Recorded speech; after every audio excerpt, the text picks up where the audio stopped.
Hello everyone, welcome back to Remarkable Studies. आज जो हम टॉपिक करने जा रहे हैं टॉपिक है एलिमेंट्स ऑफ स्कूल ऑर्गेनाइजेशन। ये टॉपिक है बीएड का school organisation and management subject का। ये एक रिक्वेस्टेड वीडियो थी, इसलिए मैं आज इस टॉपिक के ऊपर एक वीडियो बना रही हूँ। तो अगर आप चैनल पे नए हैं, चैनल को कर लीजिए सब्सक्राइब, वीडियो को लाइक भी कर देना और साथ में शेयर भी कर देना। चलिए स्टार्ट करते हैं अपने टॉपिक को।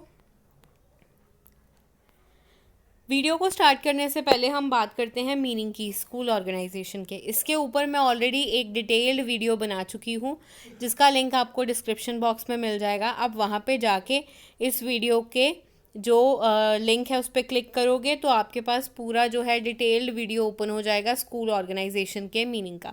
तो आप वहाँ से डेफिनेटली इसके मीनिंग को करेंगे, क्योंकि आपको मीनिंग समझ में लग गया ना तो आगे टॉपिक सारे क्लियर हो जाएंगे।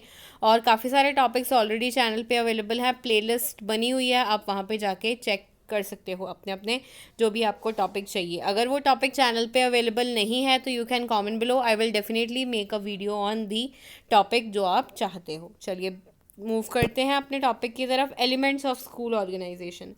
एलिमेंट्स ऑफ स्कूल ऑर्गेनाइजेशन का मतलब है कि कुछ ऐसी इंपॉर्टेंट चीज़ें, कुछ ऐसे इंपॉर्टेंट आस्पेक्ट्स जो स्कूल की वर्किंग को काफ़ी हद तक इम्प्रूव कर देते हैं, या हम कहें कि स्कूल प्रॉपरली वर्क कर पाए ना, इसके लिए कुछ चीज़ों का होना बहुत ज़्यादा ज़रूरी है। इसलिए स्कूल ऑर्गेनाइजेशन ने हमें कुछ एलिमेंट्स दिए हैं जिनको फॉलो करना बहुत ज़्यादा ज़रूरी है। ये एलिमेंट्स हैं जो वो स्टार्ट होते हैं एजुकेशनल प्लानिंग से। जो फर्स्ट पॉइंट है इसका वो है एजुकेशनल प्लानिंग। इसके बाद इसी तरह आप हायरार्की में आगे जो है वो मूव करेंगे। ठीक है, ये सारे पॉइंट्स हैं। आगे हो सकता है प्रेजेंटेशन में ये पॉइंट्स थोड़े बहुत आगे पीछे हो जाएं, लेकिन आप इन सारे पॉइंट्स को सीरियल अकॉर्डिंग ही लिखोगे। स्टार्टिंग जो है वो आप प्लानिंग से करोगे, बाकी बीच में आप शफल कर सकते हो, लेकिन I will recommend you that start this topic by from the point educational planning. चलिए स्टार्ट करते हैं टॉपिक को। आई होप एलिमेंट का मतलब आपको समझ में लग गया होगा कि एलिमेंट क्या है। कुछ ऐसी चीज़ें, कुछ ऐसे एस्पेक्ट्स जो स्कूल की वर्किंग को इन्हांस करते हैं, इम्प्रूव करते हैं और प्रॉपर फंक्शन करने में हेल्प करते हैं। अब हम स्टडी करते हैं इन सारे एलिमेंट्स को वन बाय वन। पहला एलिमेंट जो है वो है प्लानिंग। प्लानिंग आपको पता है कि किसी भी काम को करने की जो नींव है वो क्या है, प्लानिंग। अब आपके एग्ज़ाम्स होने हैं तो आप हमेशा अपना एग्ज़ाम से पहले एक पैटर्न तैयार करते हो, एक टाइम टेबल बनाते हो। इट मीन्स आप उस टास्क के होने से पहले ही थोड़ी बहुत क्या कर लेते हो, प्री प्लानिंग कर लेते हो कि हाँ जी, मैंने अपने एग्ज़ाम की प्रेपरेशन जो है वो 21 से स्टार्ट करनी है, तो फर्स्ट 3 डेज़ मैं सब्जेक्ट ए को दूंगा, फिर नेक्स्ट 3 डेज़ सब्जेक्ट बी को। इस तरह आप एक जो है वो हाईलाइटेड सा पैटर्न बना लेते हो, जो आपको हेल्प करता है आपके एग्ज़ाम्स को प्रॉपरली अटेम्प्ट करने के लिए। इसी तरह हर एक स्कूल में प्रॉपर प्लान जो है वो बनाया जाता है, जो डिस्क्राइब करता है उस स्कूल की पूरी एक्टिविटीज़ क्या होंगी। Proper planning help in running the school properly, क्योंकि जो प्लानिंग है वो स्कूल को प्रॉपरली रन करने में हेल्प करती है। हर साल आपका स्कूल एक एकेडमिक कैलेंडर बनाता है, जिसमें मेंशन होता है कि अप्रैल में आपके स्कूल की क्लासेस स्टार्ट होंगी, क्या सिलेबस होना है हर क्लास का, क्या एक्टिविटीज़ होनी है, अप्रैल मंथ में वो डिसाइड की जाती हैं। फिर इसी तरह मई मंथ का सारा काम, जून में 10 डेज़ क्लासेस लगेंगी, फिर हमने बच्चों को समर हॉलीडेज़ कर देनी है, जुलाई में जब स्कूल रीओपन होंगे तो बच्चों के एग्ज़ाम्स लिए जाएंगे। इस तरह हर पैटर्न एक एकेडमिक कैलेंडर स्कूल में बनाया जाता है। तो ये सारी चीज़ें किस हेड के अंदर आती हैं, प्लानिंग हेड के अंदर आती हैं। प्लानिंग प्रॉपरली होगी तो स्कूल में जितने भी काम है वो सारे स्मूथली हो सकते हैं और कोई भी प्रॉब्लम नहीं आ पाती स्कूल में। ये नहीं हो सकता कि पेपर होने हैं जुलाई में और आपने कोई प्लानिंग ही नहीं की तो आपके स्कूल के पेपर जाके हो रहे हैं अगस्त में। ऐसा बिल्कुल नहीं होता। हर एक स्कूल एक पर्टिकुलर पैटर्न फॉलो करता है और उसके अकॉर्डिंग उनके वहाँ पे एग्ज़ाम्स वगैरह या और कोई भी एक्टिविटी है वो कंडक्ट कराई जाती है। All activities are conducted at proper time and they are pre plan. यहाँ पे एंड आना है, आप इसको ठीक कर लेना, थोड़ा सा टाइपो एरर आ गया है। हर एक एक्टिविटी प्रॉपर टाइम पे कंडक्ट की जाती है, इसलिए प्री प्लानिंग जो है वो बहुत ज़्यादा ज़रूरी है। काम को करने से पहले एक बारी जो है वो प्लान करना बहुत ज़्यादा इंपॉर्टेंट होता है। हमारे लिए ज़रूरी है, हम इंडिविजुअल्स हैं, हमारे लिए कितनी इंपॉर्टेंट है प्लानिंग। तो स्कूल तो इतने लार्ज लेवल के ऊपर ऑर्गेनाइजेशन वर्क करती है, तो उनके लिए भी प्लानिंग जो है वो बहुत ज़्यादा इंपॉर्टेंट होती है। नेक्स्ट है एजुकेशनल एडमिनिस्ट्रेशन। ये भी बहुत इंपॉर्टेंट पॉइंट है। एडमिनिस्ट्रेशन का मतलब होता है कि अपने स्कूल के ऑब्जेक्टिव्स सेट करना। आपको पता है हर एक स्कूल का विजन और मिशन स्टेटमेंट होता है। विजन का मतलब होता है कि उस ऑर्गेनाइजेशन ने क्या सोचा हुआ है कि अपने स्कूल को कहाँ तक लेके जाना है। मिशन का मतलब होता है कि वो ऑर्गेनाइजेशन क्या अचीव करना चाहती है। विमेन एम्पावरमेंट अचीव करना चाहती है, या इक्वालिटी इन एजुकेशन लाना चाहती है, या इक्वल अपॉर्चुनिटीज़ प्रोवाइड करना चाहती है in the field of education. इस तरह हर एक स्कूल का कोई ना कोई ऑब्जेक्टिव होता है।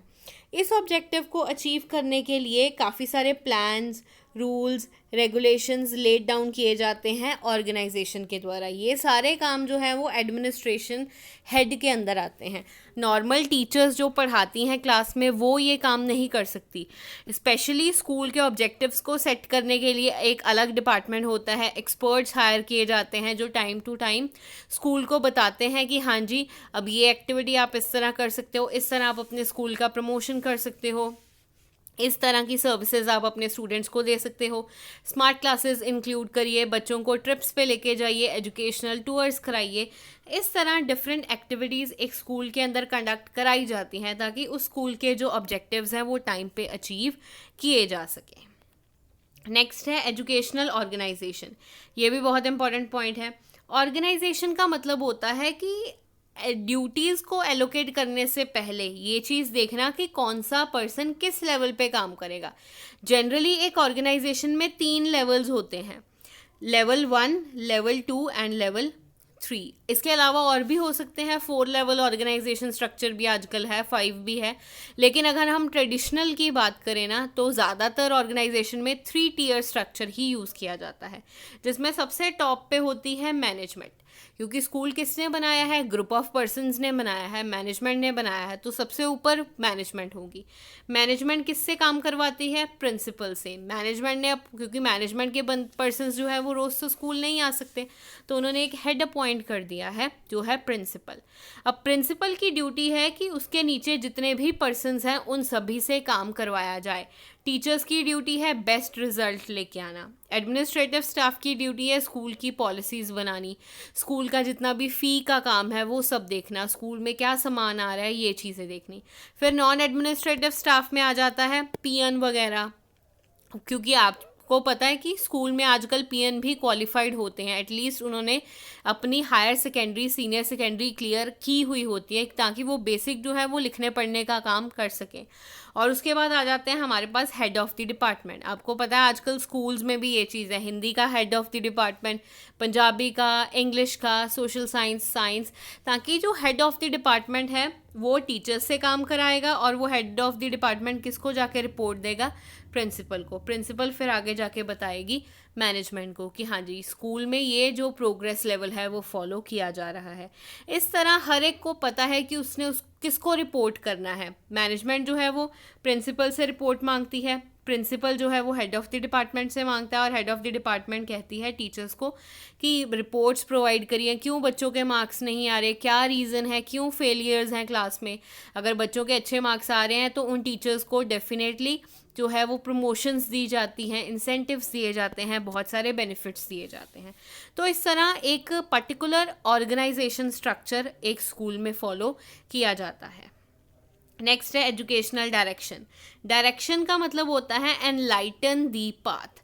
एक रास्ता है, आपको नहीं पता किस तरफ जाना है, लेफ़्ट साइड पे जाना है या राइट साइड पे जाना है, तो जो है स्कूल ऑर्गेनाइजेशन बताता है एक टीचर को, एक एडमिनिस्ट्रेटिव स्टाफ के पर्सन को, इवन प्रिंसिपल को, कि कौन सा पाथ आपने फॉलो करना है, किस डायरेक्शन की तरफ आपने मूव करना है। स्कूल ऑर्गेनाइजेशन प्रोवाइड करता है path, they are inform that what they are suppose to do और नॉट।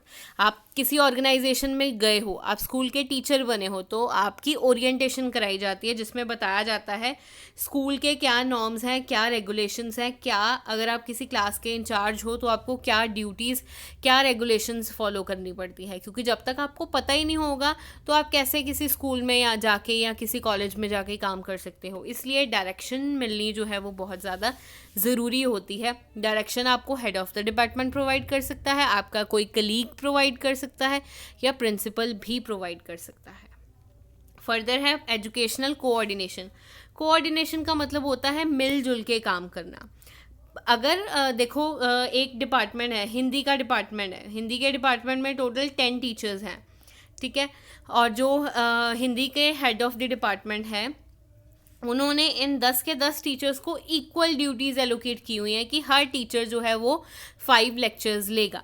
तो ऐसा हुआ अगर 9 टीचर्स जो है वो 5 लेक्चर्स ले रहे हैं, एक टीचर जो है वो सिर्फ 3 लेक्चर ले रहा है, तो यहाँ पे बायसनेस हो गई, यहाँ पे काम खराब होने के चांसेस हैं। बाकी 9 टीचर्स ये बोल सकते हैं इक्वल सैलरी है, इक्वल पेमेंट है, इक्वल टाइम हम स्कूल में रहते हैं, तो हमें 5 लेक्चर्स और उनको 3 लेक्चर्स, ऐसा डिस्क्रिमिनेशन क्यों?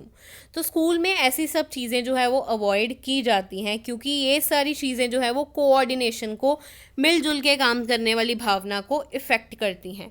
इसलिए ऐसी चीज़ों को अवॉइड करने के लिए सभी को प्रॉपर ड्यूटीज़ एलोकेट की जाती हैं। उनको बताया जाता है कि ये काम आपने कराना है, ये काम आपने कराना है, ताकि वो अपनी ड्यूटी प्रॉपरली परफॉर्म कर पाएँ और स्कूल की सारी एक्टिविटीज़ जो है वो काम पे होती रहे।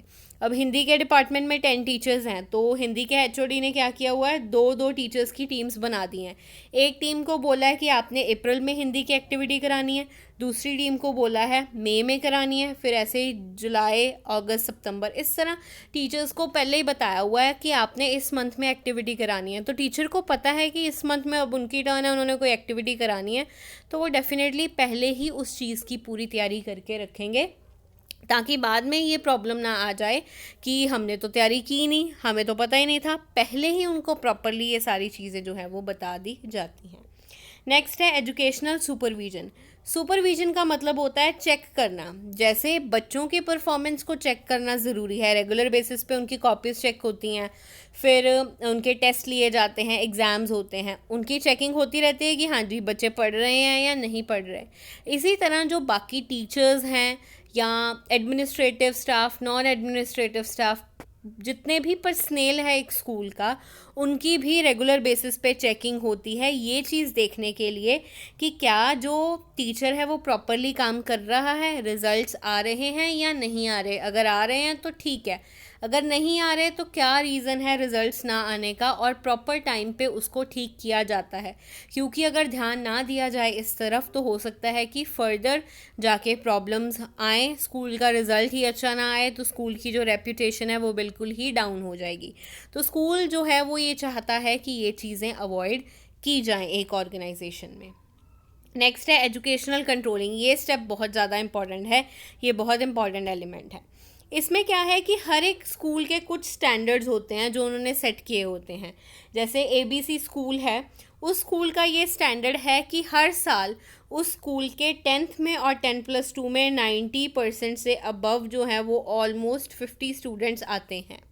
हर साल का उनका रिकॉर्ड है, क्योंकि उस स्कूल में प्रॉपर टेस्ट होते हैं, असाइनमेंट्स होती हैं, एक्स्ट्रा क्लासेस बच्चों की लगाई जाती हैं, सब कुछ फॉलो होता है। लेकिन एक साल ऐसे हुआ कि परफॉर्मेंस को जब स्टैंडर्ड के साथ कंपेयर किया गया, रिज़ल्ट हर साल 90% बच्चे जो हैं वो 50 आते ही आते थे, लेकिन इस साल 2020 में रिज़ल्ट आया और उस स्कूल के सिर्फ़ और सिर्फ 30 बच्चे जो थे वो 90% से अबव नंबर लेके आए। अब देख लो 50 और 30 कितने बच्चे कम हो गए, 20 स्टूडेंट्स कम हो गए। यहाँ पे उन्होंने एक सेट किया हुआ था स्टैंडर्ड कि 50 बच्चे होने चाहिए, लेकिन एक्चुअल में परफॉर्मेंस आई तो कितने बच्चे थे, सिर्फ और सिर्फ 30 बच्चे थे। तो यहाँ पे उनको क्या मिली, डेविएशन मिली, प्रॉब्लम मिली। डेविएशन क्या थी, 20 बच्चे जो हैं वो क्यों नहीं हमारे बाकी टारगेट अचीव कर पाए, ऐसी क्या प्रॉब्लम आ गई। हर साल इतना अच्छा रिजल्ट आता है, इस साल नहीं आया। तो चेक किया गया कि क्या रीज़न था।